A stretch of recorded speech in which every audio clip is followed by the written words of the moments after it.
Elles se sont toujours exprimées, mais tout a été mis en place de façon à ce qu'elles ne soient jamais entendues. Elles, ce sont les autrices, et Julien Marsay, qui est professeur de lettres au lycée Galilée à Gennevilliers, leur offre une revanche dans ce livre qu'il publie en cette rentrée aux éditions Payot. Alors j'avoue que l'ancien étudiant en lettres qui sommeille en moi a eu un peu honte, parce que j'ai découvert nombre de ces autrices. Vous d'ailleurs, comment vous les avez découvertes? Alors, il ne faut pas avoir honte, Emmanuel. C'est gentil, merci Julien.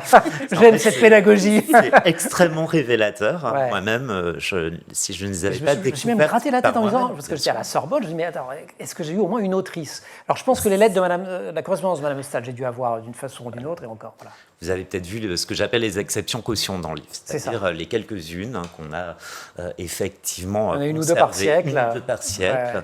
Pourquoi exception caution? Eh bien, juste pour montrer... Ça aurait été tout de même un peu grossier de dire qu'il n'y en avait aucune. Tout de C'était même compliqué. totalement. Ouais.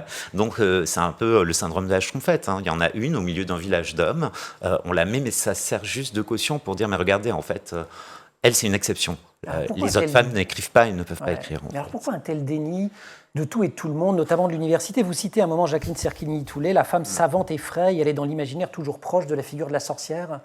Il y a beaucoup de facteurs. causes et de facteurs. Je crois que le premier facteur, c'est tout de même lié à la société. Nous sommes dans une société profondément patriarcale depuis des siècles.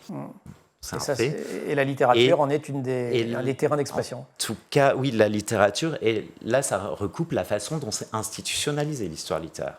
Et donc, qui a eu le pouvoir d'institutionnaliser? Et ceux qui ont eu le